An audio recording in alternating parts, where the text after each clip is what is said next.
What the cast of Outlander looks like in real life. Outlander has a little bit of something for everyone: time travel, romance, historical fiction, the whole shebang. The Outlander book series by Diana Gabaldon remains ongoing. Each season roughly corresponds to one novel, and as of 2020, she was working on the 9th in the series. That means there's still plenty of material that could be adapted if Starz wants to continue renewing the show. The cast is a large part of why Outlander has been so successful. They've done a great job of bringing Gabaldon's stories to life and making viewers care about every character, no matter how small a role they play. With source material like Outlander, it might not surprise you that some of the actors have to undergo some serious transformations to look like they belong in whichever time period is being showcased. We've put together this side-by-side look at the actors of Outlander and their characters, so you can see just how much work goes into making them look the part they play. Here's what the cast of Outlander looks like in real life. Katrina Balfe, Claire. It shouldn't surprise you that Katrina Balfe, who plays Claire Randall, has appeared in nearly every episode of Outlander. Claire is our anchor through this historical romance, so it makes sense that we remain tied to her through nearly every episode. Claire is an elegant and intelligent character, so Katrina Balfe is a great actress to take on the role. She's a former fashion model, so she has the commanding presence that a character transported 200 years in the past would seem to have. Interestingly, Balfe lacks Claire's central physical characteristic in the novels. The character should have wild, incredibly curly hair. Balfe's hair is the right color, but it is generally very straight and pulled back. Luckily, hair is one of the easier things to manipulate for a television series. No doubt Balfe spends a lot of time getting her hair styled just right before she starts shooting. Other than that, Balfe is pretty spot on for the role. Her striking features and quick wit help her to perfectly become Claire. Sam Heughan, Jamie. Other than Claire, Jamie Fraser is the most prolific character on Outlander. He's been in nearly every episode, and actor Sam Heughan does an admirable job of making him into the swoon-worthy Scot he's supposed to be. Heughan himself is Scottish-born, and his hair is the same dark red that is often described of Jamie in the Outlander novels. He looks a lot like what the character should look like. He's tall, lean and strong, physically imposing without looking like a bodybuilder. He's got the slender nose, high cheekbones and strong jawline as well. Essentially, we're saying that Heughan the actor essentially stepped off the page of the Outlander novels. It seems the role he was born to play. One other aspect of the character that they capture quite well in the makeup chair is his horrible scarring. Jamie has been through a lot, from countless battles to the ruthless flogging he received while prisoner of Jonathan Randall. He doesn't quite have a variety of scars on the show as he collects throughout the novels, but he's still got several of them. Duncan LaCroix, Murdoch. They changed Murdoch's appearance quite a bit from the source material to the show, fitting, considering they cast Duncan LaCroix in the role. Murdoch is supposed to be a short, ugly man in gross, ill-fitting clothes. He is often described as rat-like with simian appendages. Essentially, Murdoch is supposed to be mismatched and unattractive. Duncan LaCroix is not those things. He's 6 feet 2 inches, and has a well-kept beard and head of hair on the show.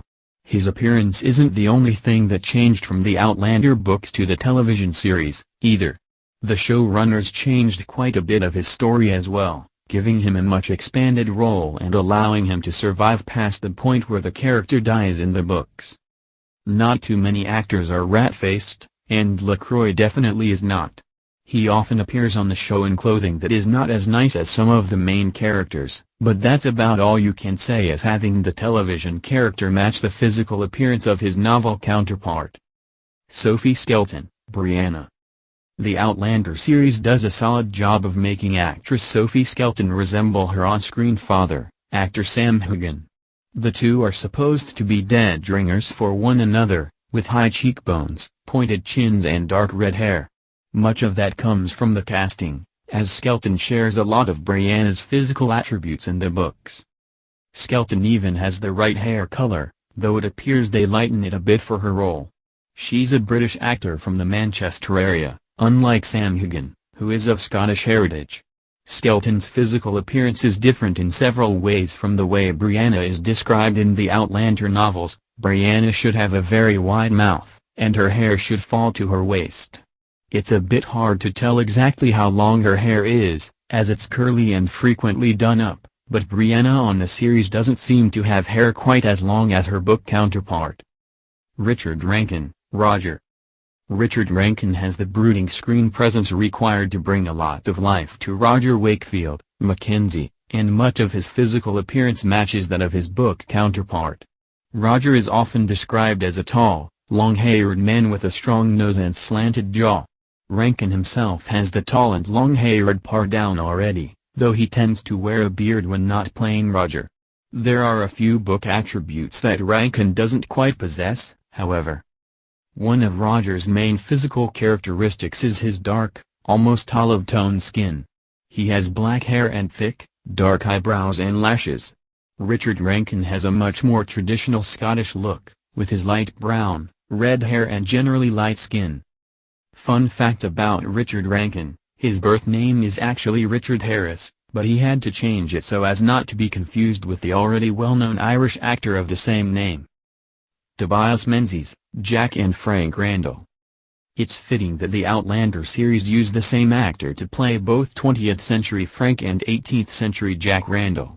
Claire actually mistakes Jack for her husband Frank when she first travels back to the past.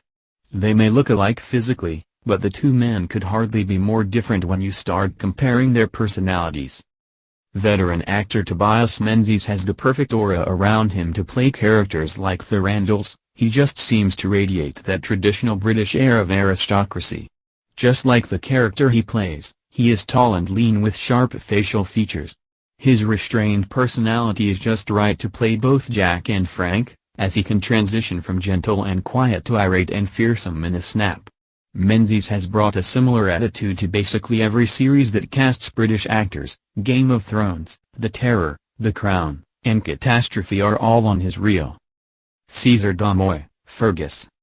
You've got to hand it to actor Cesar Damoy. He brings a good bit of charm to a character that could be quite a grind. Fergus is not the most likable of characters in the Outlander pantheon, but French actor Damoy helps give some depth to the character as he matures throughout the series.